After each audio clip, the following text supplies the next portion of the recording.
Welcome to Audiobook Heaven.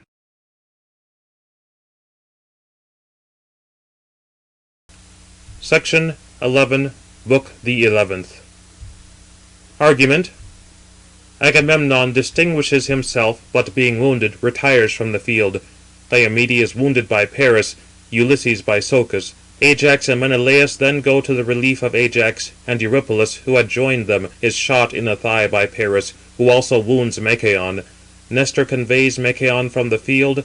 Achilles sends Patroclus to the tent of Nestor, who exhorts Patroclus to engage in battle, assuming the armour of Achilles. But Aurora was rising from her couch, from beside glorious Tithonus, that she might bear light to immortals and to mortals, when Jove sent forth fell discord to the swift ships of the Greeks, bearing in her hands the portent of war. And she stood upon the huge black ship of Ulysses, which was in the centre, to shout to both sides, as well to the tents of Telamonian Ajax as to those of Achilles, who had both drawn up their equal ships at the very extremities, relying on their valour and strength of hands. There standing, the goddess shouted both loudly and terribly in Orthian strain to the Greeks, and implanted mighty strength in the heart of each to war and fight incessantly. And immediately war became more sweet to them than to return to the hollow ships to their dear fatherland. Then the son of Atreus shouted aloud, and ordered the Greeks to be girded, and arrayed himself, putting on his shining armour. First he put on his legs his beautiful greaves, fitted with silver clasps. Next he placed around his breast a corslet which Cinyras once gave him, to be a pledge of hospitality. For a great rumour was heard at Cyprus, that the Greeks were about to sail to Troy in ships. Wherefore he gave him this, gratifying the king. 10 bars indeed of the corslet were of dark cyanus, 12 of gold, and 20 of tin, and 3 serpents of cyanus stretched towards the neck on each side, like unto rainbows, which the son of Saturn had fixed in a cloud, a sign to articulate speaking men. Then around his shoulders he hung his sword, on which glittered golden studs, and a silver scabbard enclosed it, fitted with golden rings. Next he took up his shield, mortal covering, variously wrought, strong, beautiful, around which were 10 brazen orbs. Upon it were 20 white bosses of tin, and in the midst was one of dark cyanus. On it a grim-visaged Gorgon was placed as an ornament, looking horribly, and around were terror and flight. The belt was of silver, but round it a snake of cyanus was twisted, and there were 3 heads entwined, springing from one neck. Upon his head also he placed his helmet, adorned with studs on all sides, having 4 bosses, crested with horsehair, and dreadfully nodded the tuft from above.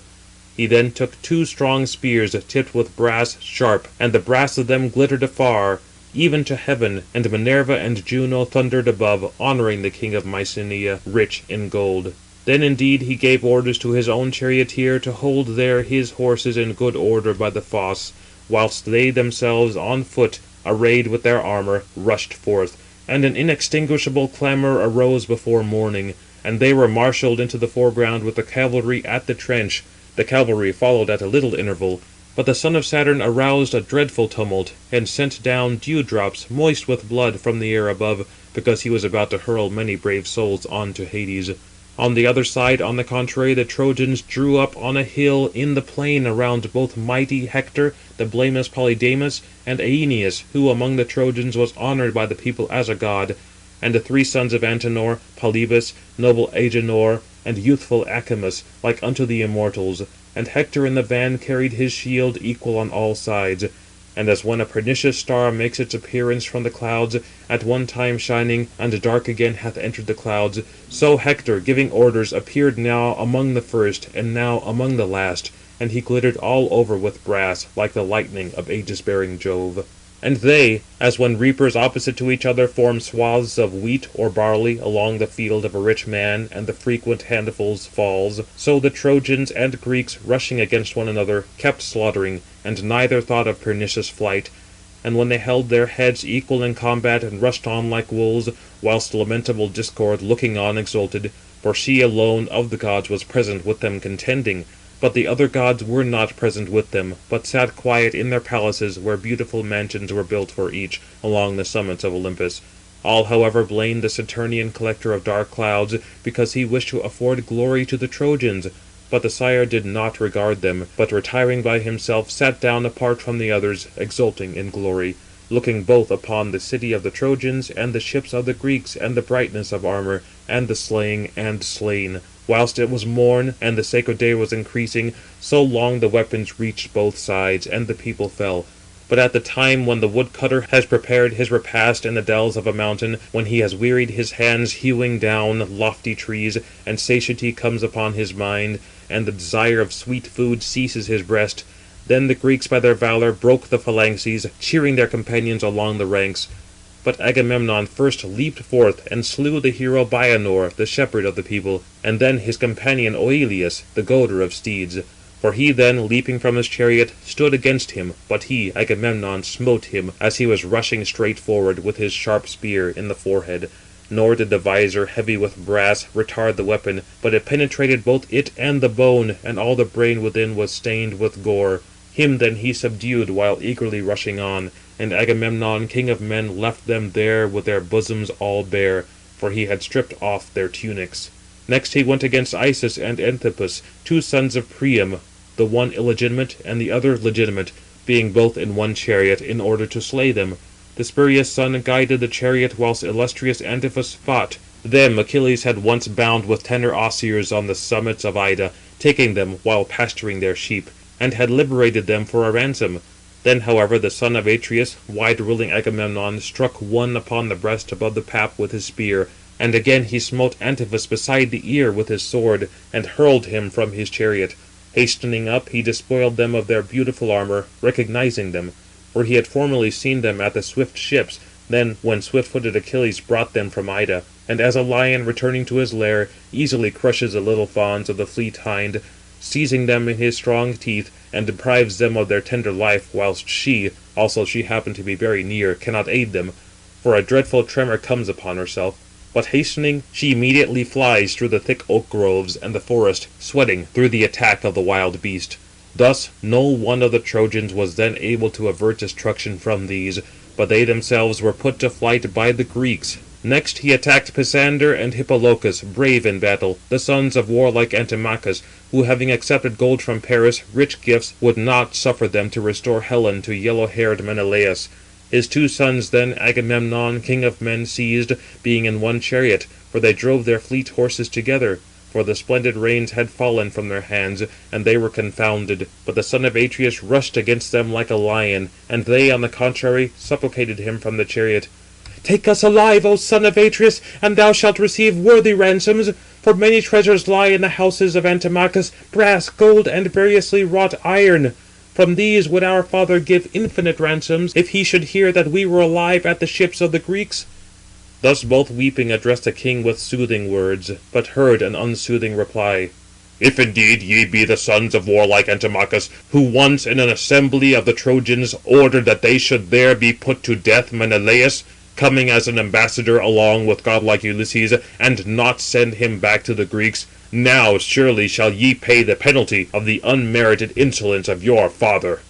He said, and hurled Pisander from his horses to the ground, striking him on the breast with his spear, and he was stretched supine upon the soil.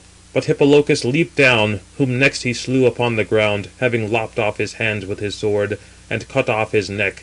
And yet the head like a cylinder he hurled forward, to be rolled through the crowd. These then he left there, and where very many phalanxes were thrown into confusion, there he rushed, and at the same time other well-grieved Greeks. Infantry slew infantry, flying from necessity, and horse slew horse, slaughtering with the brass, whilst the dust was raised by them from the plain, which the loud-sounding feet of the horses excited. But King Agamemnon, constantly slaying, pursued, cheering on the Greeks. And as when a destructive fire falls upon a woody forest, and the wind, whirling, carries it on all sides, whilst the branches fall with the roots, overwhelmed by the violence of the flame, so fell the heads of the flying Trojans at the hands of Agamemnon, son of Atreus. And many lofty-necked steeds rattled their empty chariots through the ranks of the battle, longing for their faultless charioteers, but they lay upon the earth, far more agreeable to the vultures than to their wives. But Jove withdrew Hector out of the reach of weapons, of dust, of slaughter, blood, and tumult, whilst Atrides pursued, loudly cheering on the Danai. The Trojans meanwhile rushed through the middle of the plain toward the wild fig tree near the tomb of Ilus, the descendant of ancient Dardanus, eager to reach the city. But Atrides still followed shouting, and stained his invincible hands with dusty gore. But when now they reached the Scaean gates and the beech tree, there at length they halted, and awaited each other. Others, however, still fled through the middle of the plain, like oxen which a lion, coming at the depth of night, hath put tremblingly to flight. All but to some one dreadful destruction is apparent, whose neck he first completely breaks, seizing it in his strong teeth, and then laps up both the blood and all the entrails. Thus did the son of Atreus, King Agamemnon, follow them, always killing the hindermost, and they kept flying. Many fell prone and supine from their chariots by the hands of the son of Atreus, for before all others he raged exceedingly with the spear. But when now he was about soon to reach the city and the lofty wall, then indeed the father both of men and gods, descending from heaven, seated himself upon the top of Ida, of many rills, and he held the lightning in his hands, and aroused golden-winged Iris to bear his message. "Come, swift Iris, deliver this message to Hector, as long as he may behold Agamemnon, the shepherd of the people, raging in the van, and destroying the ranks of men, so long let him retreat, and let him exhort the rest of the army to fight with the enemy during the violent contest. But when he, Agamemnon, shall have mounted his steeds, either smitten by a spear or wounded by an arrow, then will I supply him with strength to slay, until he reach the well-benched ships, and the sun set, and sacred darkness come on." Thus he spake, nor did rapid Iris, swift as the wind, on her feet disobey.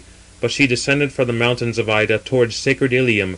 She found noble Hector, son of warlike Priam, standing in the midst of the horses and well-joined chariots, and having approached, swift-footed Iris addressed him: "Hector, son of Priam, equal in counsel to Jove, Jove hath sent me forward to deliver to thee this message.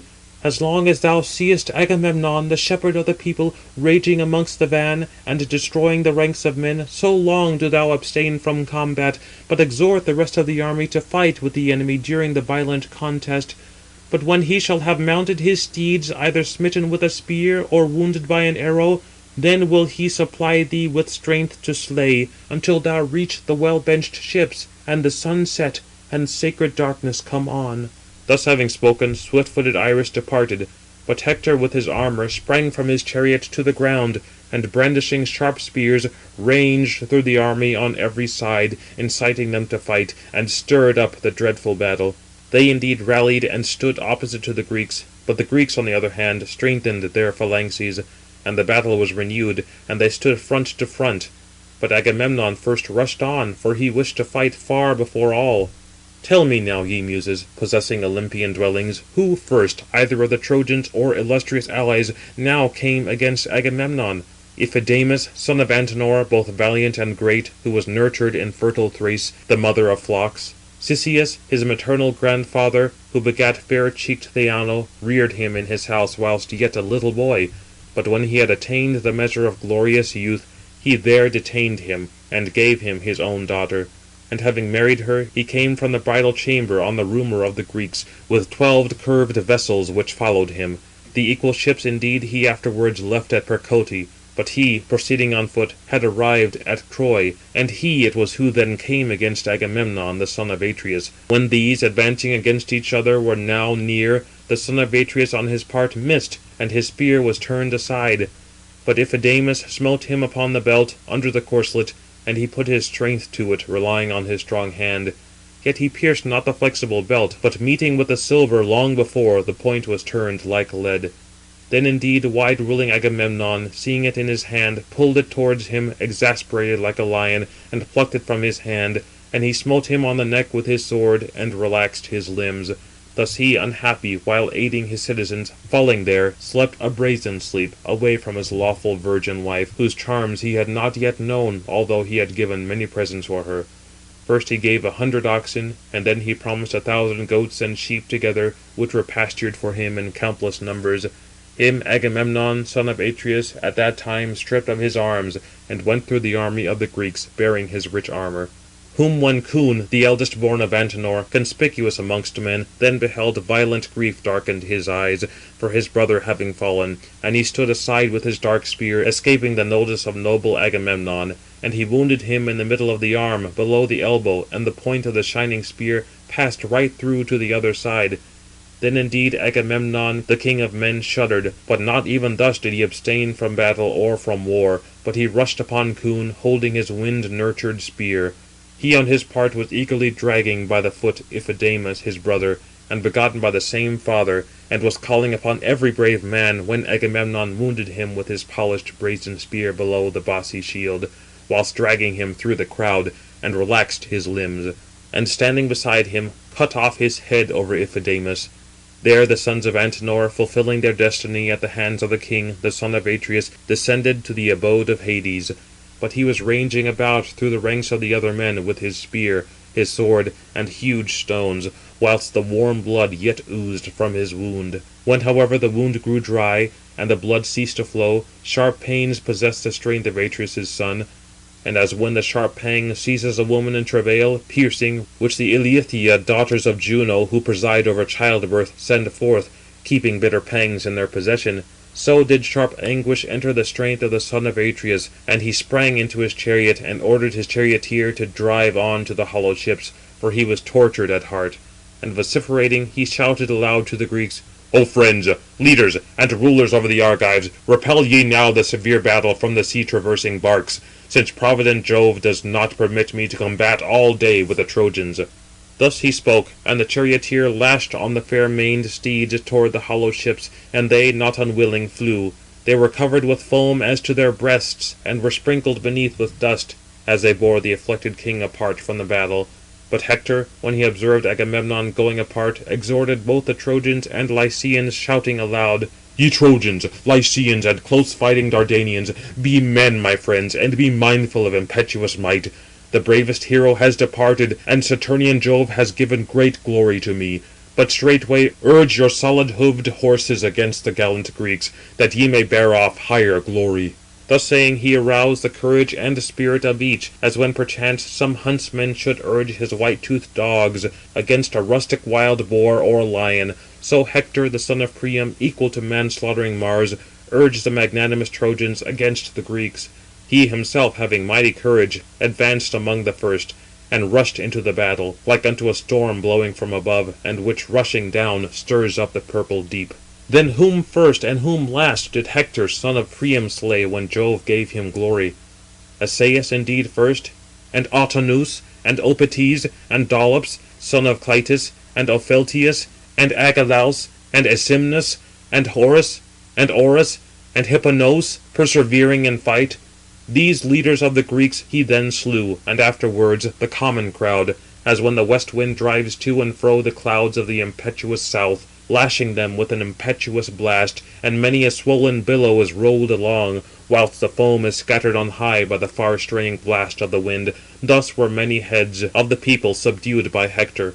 Then indeed would there have been ruin, and inevitable deeds had been done, and the flying Greeks had fallen in flight into their ships, had not Ulysses encouraged Diomede, the son of Tydeus.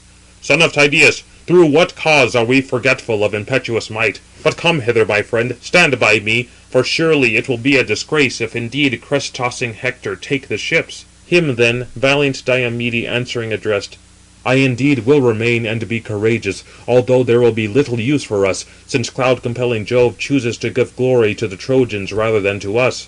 He said, and hurled Thrymbaeus from his chariot to the ground, striking him with his spear upon the left pap. But Ulysses slew Molion, the godlike attendant of the king. These then they left, since they caused them to cease from war. Then both, advancing through the multitude, excited confusion, as when two boars full of courage rush upon the hounds. So they, returning to the fight, cut down the Trojans, and the Greeks joyfully gained a respite, avoiding noble Hector. Next they took a chariot and 2 warriors, the bravest of the people, the 2 sons of Percosian Merops, who above all was skilled in augury, nor would permit his sons to march to the man-destroying war. Yet did they not obey him, because the destinies of black death led them on. Them spear-renowned Diomede, the son of Tydeus, depriving of life and breath, despoiled of their splendid armour. And Ulysses slew Hippodamas and Hyperochus. Then the son of Saturn, looking down from Ida, stretched for them the contest with equal tension, and they slaughtered one another. The son of Tydeus indeed wounded on the hip with his spear the hero Agastrophus, son of Paeon, for his horses were not at hand for him to take flight. But he had erred greatly in his mind, for his attendant kept them apart, whilst he rushed on foot through the foremost combatants, till he lost his life. But Hector quickly perceived it along the ranks, and hastened towards them, shouting, and with him followed the phalanxes of the Trojans. Diomede, brave in the din of battle, beholding him, shuddered, and immediately addressed Ulysses, who was near: "Towards us is this great destruction, dreadful Hector, now rolled. But come, let us stand firm, and awaiting, repulse him." He said, and brandishing his long-shadowed spear, hurled it, and smote him on the summit of the helmet on his head. Nor aiming did he miss. But brass wandered from brass, nor did it reach the white skin, for the threefold oblong helmet stopped it, which Phoebus Apollo had given him. Hector hastily retired to a distance, and was mingled with the crowd. And he, Hector, falling upon his knee, remained so, and supported himself with his strong hand against the earth, whilst dark night overshadowed his eyes. But whilst the son of Tydeus was following after the impulse of the spear far through the foremost combatants, where it was fixed in the earth, Hector in the meantime breathed again, and springing again into his chariot, drove into the crowd, and avoided black death. And valiant Diomede, rushing upon him with his spear, addressed him: "Dog, thou hast escaped indeed death at present, although destruction approached near thee. Now again has Phoebus Apollo rescued thee, to whom thou art wont to offer prayers, advancing into the clash of spears. But I will assuredly make an end of thee, meeting thee again, if perchance any one of the gods be an ally to me. Now, however, I will go against others, whomsoever I can find." He said, and slew the spear-renowned son of Paeon. But Paris, the husband of fair-haired Helen, leaning against a pillar, at the tomb of the deceased hero Dardanius Ilus, the aged leader of the people, bent his bow against the son of Tydeus, the shepherd of the people. Whilst he was removing the variegated corslet from the breast of gallant Agastrophus, the shield from his shoulders, and his heavy casque, he, Paris, in the meantime was drawing back the horn of his bow, and struck him on the broad part of the right foot. Nor did the weapon escape in vain from his hand, and the arrow went entirely into the ground. And he, laughing very joyfully, sprang from his ambuscade, and boasting spoke: "Thou art struck, nor has the weapon escaped me in vain. Would that striking thee in the lower part of the groin I had deprived thee of life. Thus indeed would the Trojans have respired from destruction, who now are thrilled with horror at thee, as bleating goats at the lion." But him valiant Diomede, undismayed, addressed: "Archer, reviler, decked out with curls, woman's man, if now in arms thou wouldst make trial of me, hand to hand, thy bow should not avail thee, and numerous arrows, whereas now, having grazed a broad part of my foot, thou boastest thus. I regard it not, as though a woman had wounded me, or a silly boy. For idle is the weapon of an unwarlike, good-for-nothing man. From me, indeed, it is otherwise, for if one be touched but slightly, the weapon is piercing, and forthwith renders him lifeless. And the cheeks of his wife are furrowed on both sides, and his children are orphans. But crimsoning the earth with his blood, he putrefies, and the birds around him are more numerous than the women." Thus he spoke. But spear-renowned Ulysses coming near, stood before him, and he, Diomede, sitting down behind him, drew the swift shaft out of his foot, and severe agony darted through his body. Then he leaped into his chariot, and commanded his charioteer to drive to the hollow ships, for he was grieved at heart. But spear-renowned Ulysses was left alone, nor did any of the Greeks remain beside him, as fear had seized upon all. Wherefore, groaning inwardly, he addressed his own mighty soul: "Alas, what will become of me? Great would be the disgrace if I fly, alarmed at the multitude, but worse would it be if I were taken alone. But the son of Saturn has struck the rest of the Greeks with terror. But wherefore does my spirit discuss these things with me? For I know that cowards indeed retire from the battle. But whosoever should be brave in combat, it is altogether necessary that he stand firmly, whether he be wounded, or wound another." Whilst he revolved these things within his mind and soul, the ranks of the shielded Trojans in the meantime came upon him, and enclosed him in the midst, placing their bane in the midst of them. As when dogs and vigorous youths rush against a boar on all sides, but he comes out from a deep thicket, sharpening his white tusk with his crooked jaws. On all sides they rushed upon him, and a gnashing of teeth arises, but they remain at a distance from him, terrible as he is. So the Trojans did rush round Ulysses, dear to Jove. But he wounded above the shoulder blameless Diopetes, springing upon him with his sharp spear, and afterwards he slew Thoon and Enomus. With his spear he next wounded Chersidamas, when leaping from his chariot, in the navel below his bossed shield. Falling amid the dust, grasped the earth with the hollow of his hand.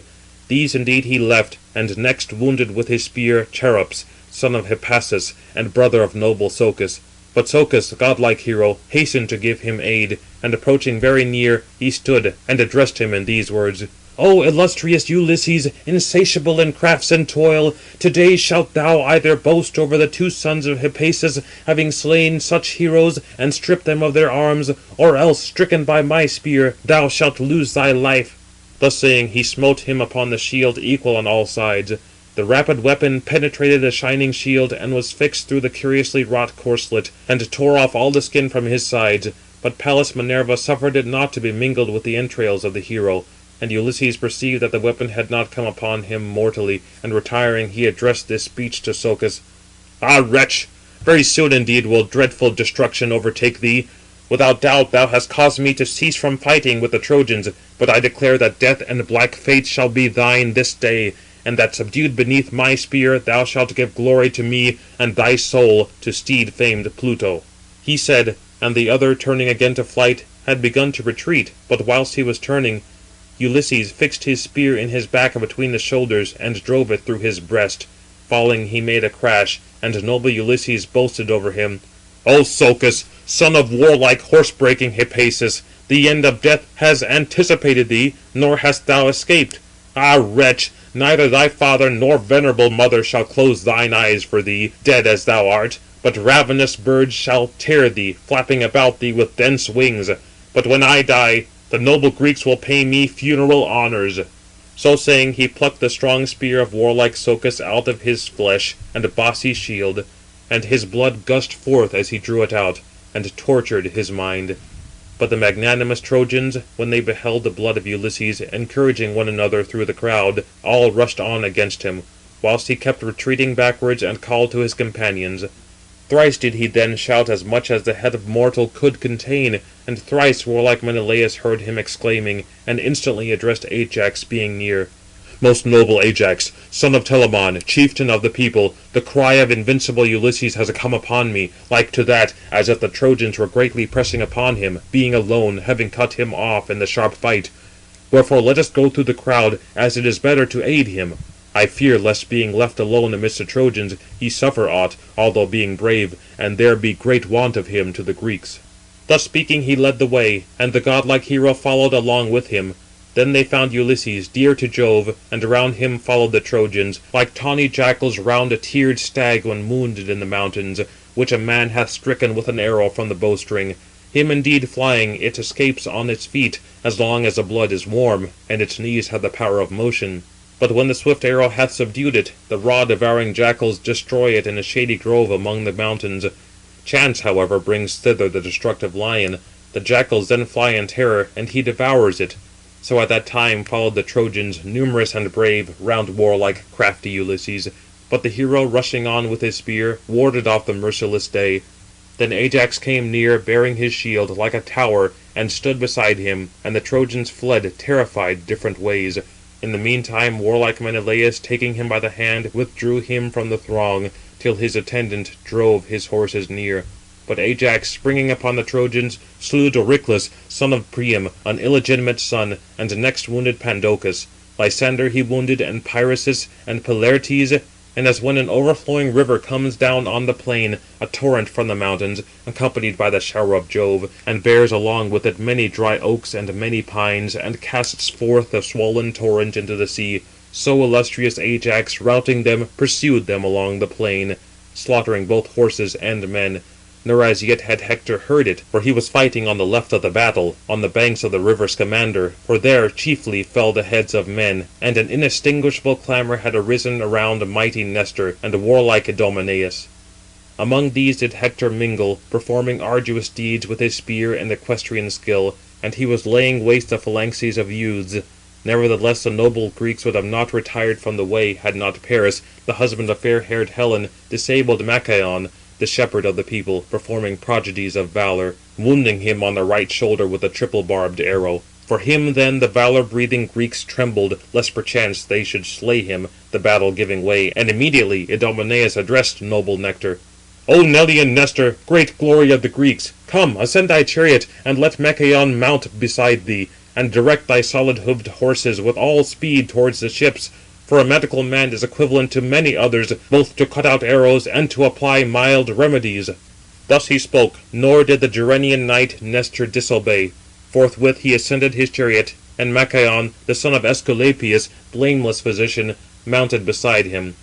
But he lashed on the steeds, and they flew not unwillingly towards the hollow ships, for there it was agreeable to their inclination to go. But Cebriones, sitting beside Hector, perceived the Trojans in confusion, and addressed him in these words: "Hector, we two are mingling here with the Greeks in the outskirt of evil-sounding battle, whilst the other Trojans are thrown into confusion in crowds, both their horses and themselves. Telamonian Ajax is routing them, for I know him well, for around his shoulders he bears a broad shield. But let us also direct our horses and a chariot thither, where cavalry and infantry, having engaged in the evil strife, are slaughtering each other, and inextinguishable tumult hath arisen." Thus then, having spoken, he lashed on the fair-maned steeds with his shrill cracking lash.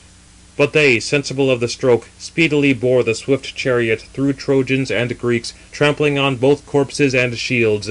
With blood the whole axle tree was stained beneath, and the rims around the chariot seat, which the drops from the horses' hoofs, and from the wheel tires spattered. But he longed to enter the crowd of heroes, and to break through, springing upon them. And he sent destructive tumult upon the Greeks, and abstained very little from the spear. Among the ranks of other men indeed he ranged with his spear, his sword, and with huge stones. But he shunned the conflict of Telamonian Ajax. But lofty-throned Jove excited fear within Ajax, and he stood confounded, and cast behind him his shield of 7 bulls' hides. Panic-struck he retired, gazing on all sides like a wild beast, turning to and fro, slowly moving knee after knee, as when dogs and rustic men drive a ravening lion from the stall of oxen, who, keeping watch all night, do not allow him to carry out the fat of their cattle. But he, eager for their flesh, rushes on, but profits not, for numerous javelins fly against him from daring hands, and blazing torches, at which he trembles, although furious. But in the morning he stalks away with saddened mind.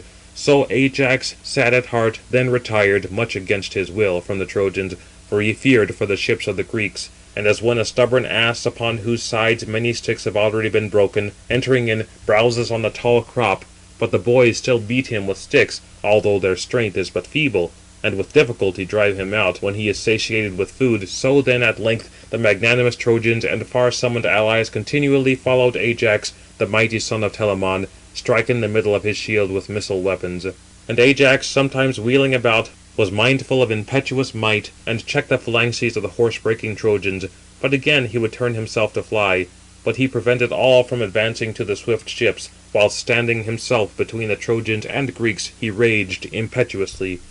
And spears hurled against him from daring hands stuck, some indeed in his ample shield, and many, though eager to glut themselves with his flesh, stood fixed in the ground between, before they could reach his fair skin. Whom when Eurypylus, the illustrious son of Agamemnon, perceived pressed hard with many darts, advancing he stood beside him, and took aim with his shining spear, and smote Apisaon, son of Phocius, shepherd of the people, in the liver, under the diaphragm, and immediately relaxed his limbs.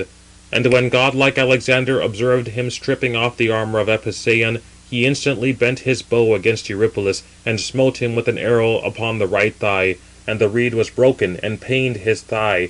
Then he fell back into the column of his companions, avoiding fate, and shouting, he cried with a loud voice to the Greeks, "O friends, leaders, and rulers of the Greeks, rallying, stand firm, and ward off the merciless day from Ajax, who is hard pressed with darts. Nor do I think that he will escape from the dread resounding battle. But by all means stand firm round mighty Ajax, the son of Telamon." So spake the wounded Eurypylus, and they stood very near him, resting their shields upon their shoulders, and lifting up their spears. But Ajax came to meet them, and turning about, stood firm when he reached the body of his comrades. Thus they indeed combated, like blazing fire. In the meantime the Nelean steeds, sweating, bore Nestor from the battle, and conveyed Machaon, the shepherd of the people. And noble Achilles, swift of foot, looking forth, beheld him, for he stood upon the prow of his great ship, gazing at the severe labour and lamentable rout. Straightway he addressed Patroclus, his companion, calling to him from the ship. And he, hearing him within the tent, came forth like unto Mars. But it was the beginning of the misfortune to him. Him first the gallant son of Menœtius addressed: "Why dost thou call me, Achilles, and what need hast thou of me?" But him swift-footed Achilles answering addressed: "Noble son of Menœtius, most dear to my soul, soon I think that the Greeks will stand round my knees entreating, for a necessity no longer tolerable invades them. But go now, Patroclus, dear to Jove, ask Nestor what man this is, whom he is carrying wounded from the battle. Behind, indeed, he wholly resembles Machaon, the son of Æsculapius, but I have not beheld the countenance of the man, for the horses passed by me, hastening onward." Thus he spoke, and Patroclus was obedient to his dear comrade, and hastened to run to the tents and the ships of the Greeks. But when they came to the tent of the son of Neleus, they themselves descended to the fertile earth. And Eurymedon, the attendant of the old man, unyoked the mares from the chariot, whilst they refreshed themselves from the sweat upon their tunics, standing towards the breeze beside the shore of the sea. And afterwards, entering the tent, they sat down upon couches. But for them fair-curled Hecamede prepared a mixture, she whom the old man had brought from Tenedos, whom when Achilles laid it waste, the daughter of magnanimous Arsinoe, whom the Greeks selected for him, because he surpassed all in counsel. First she set forward for them a handsome, cyanus-footed, well-polished table. Then upon it a brazen tray, and on it an onion, a relish for the draught, as well as new honey, and beside it the fruit of sacred corn. Likewise a splendid cup near them, which the old man had brought from home, studded with golden nails. Its handles were 4, and around each were 2 golden pigeons feeding, and under it were 2 bottoms. Another indeed would have removed it with difficulty from the table, being full, but aged Nestor raised it without difficulty. In it the woman, like unto the goddesses, had mixed for them Pramnian wine, and grated over it a goat's milk cheese with a brazen rasp, and sprinkled white flour upon it. Then bade them drink, as soon as she had prepared the potion.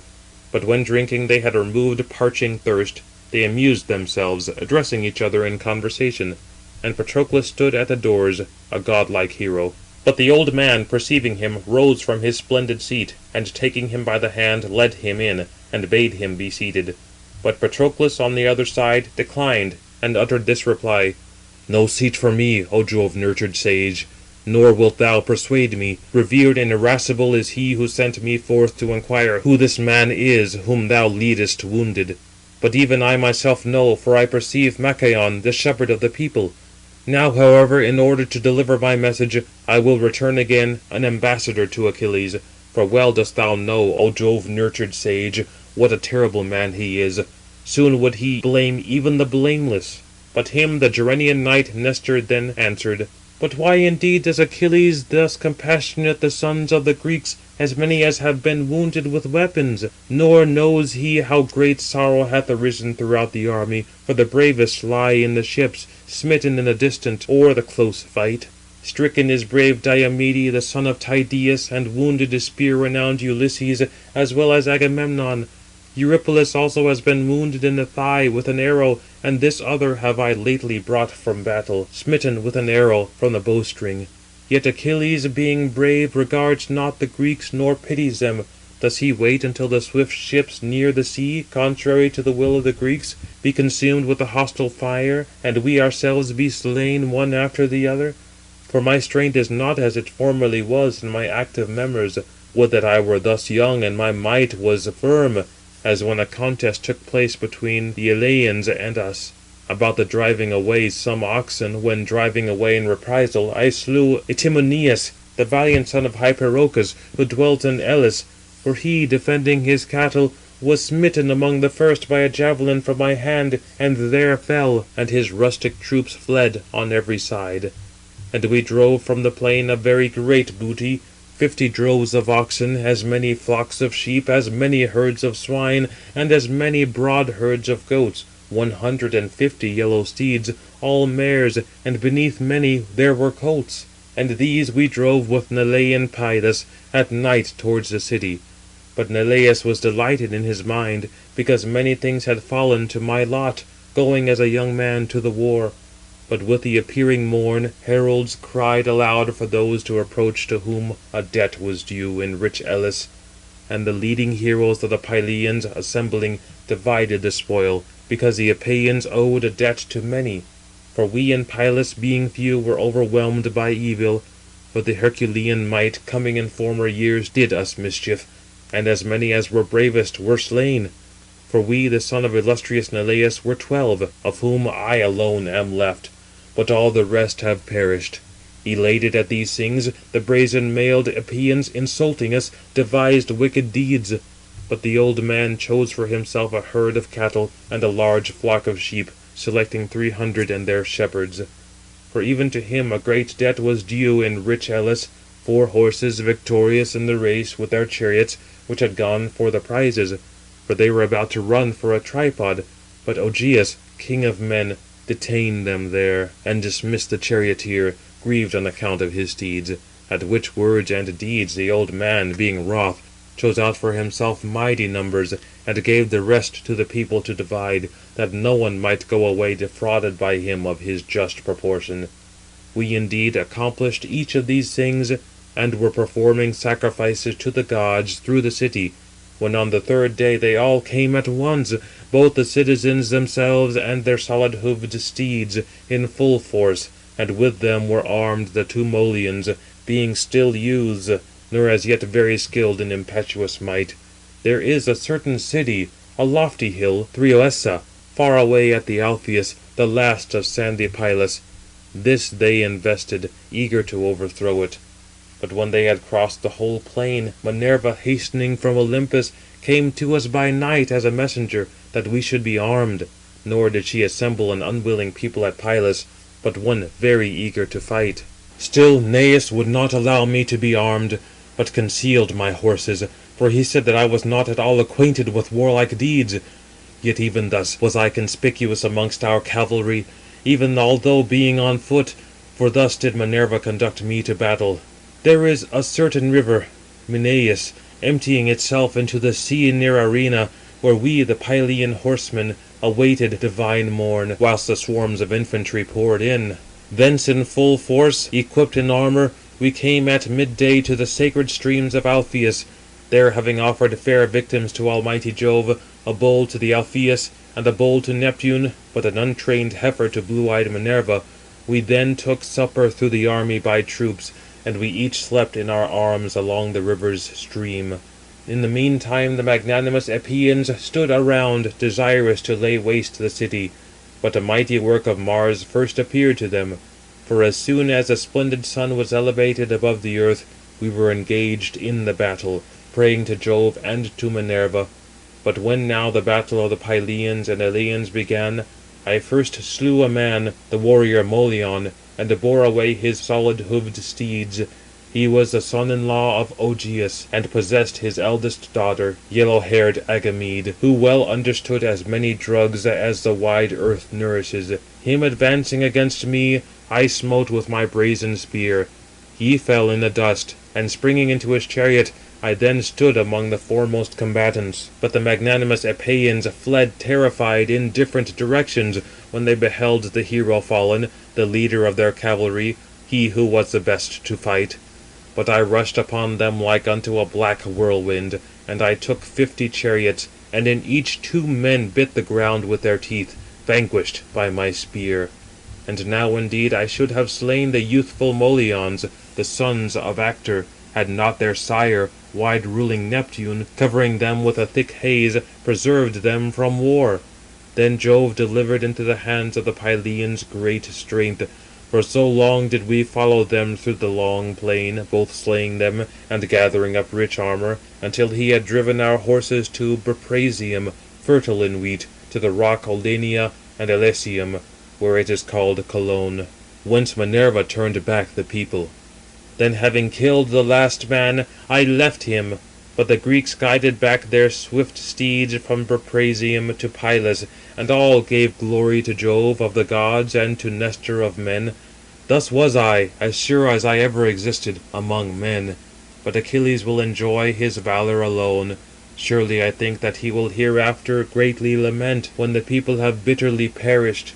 O my friend, Menœtius did assuredly thus command thee on that day when he sent thee from Phthia to Agamemnon, for we being both within, I and noble Ulysses distinctly heard all things in the halls, as he charged you. But we were come to the well-inhabited palace of Peleus, collecting an army through fertile Greece.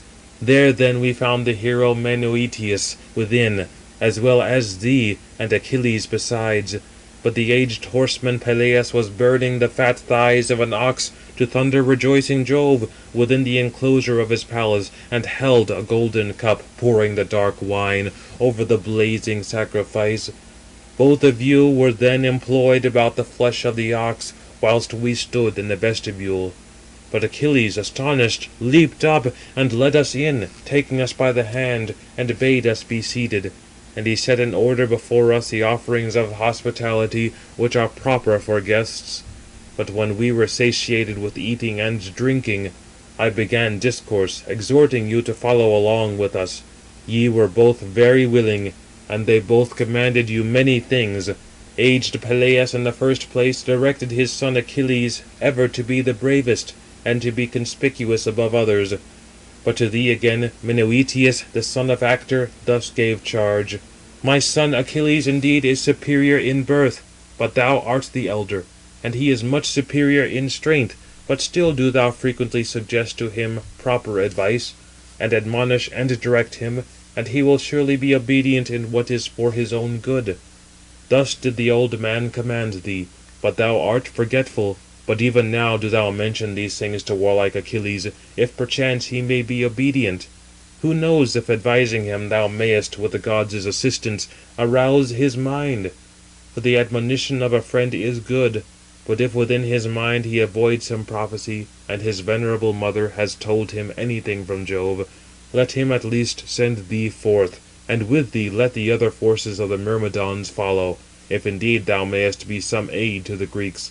Let him likewise give his beautiful armour to thee, to be borne into battle, if perchance the Trojans, assimilating thee to him, may abstain from the conflict, and the warlike sons of the Greeks, already afflicted, may respire, and there be a little respite from fighting. But you who are fresh, will with fighting easily drive back men wearied towards the city, from the ships and the tents. Thus he spake, and he aroused the spirit within his breast, and he hastened to run to the ships to Achilles, the grandson of Aeacus. But when now Patroclus running arrived at the ships of godlike Ulysses, where were their forum and seat of justice, and there the altars of their gods also were erected, there Eurypylus, the son of Avaemon, wounded with an arrow in the thigh, limping from the battle, met him. Down his back ran the copious sweat from his shoulders and head, and from the grievous wound oozed the black blood. Nevertheless his mind was firm. Seeing him, the gallant son of Menœtius pitied him, and grieving spoke winged words: Alas, unhappy men, leaders and rulers over the Greeks, are ye then thus destined, far away from your friends and native land, to satiate the swift dogs at Troy with your white fat? But come, tell me this, O Jove-nurtured hero, Eurypylus, will the Greeks still at all sustain mighty Hector, or will they now be destroyed, subdued by his spear? But him prudent Eurypylus in turn addressed: No longer, Jove-nurtured Patroclus, will there be aid for the Greeks, but they will fall back upon the black ships, for already all, as many as were once bravest, lie at the ships, stricken or wounded by the hands of the Trojans, whose strength ever increases. But do thou indeed save me, leading me back to my black ship, and cut out the arrow from my thigh, and wash the black blood from it with warm water. Then sprinkle upon it mild drugs, salubrious, which they say thou wert taught by Achilles, whom Chiron instructed, the most just of the Centaurs. For the physicians Polydarius and Machaon, the one, I think, having a wound, lies at the tents, and himself in want of a faultless physician, and the other awaits a sharp battle of the Trojans upon the plain. But him again the brave son of Menœtius addressed: How then will these things turn out? What shall we do, O hero Eurypylus? I go that I may deliver a message to warlike Achilles, with which venerable Nestor, guardian of the Greeks, has entrusted me. But even thus I cannot neglect thee afflicted. He said, and having laid hold of the shepherd of the people under his breast, bore him to the tent, and his attendant, when he saw this, spread under him bulls' hides. There Patroclus, laying him at length, cut out with a knife the bitter sharp arrow from his thigh, and washed the black blood from it with warm water. Then he applied a bitter pain-assuaging root, rubbing it in his hands, which checked all his pangs. The wound indeed was dried up, and the bleeding ceased. End of Book the 11th. Read by Stephen Carney.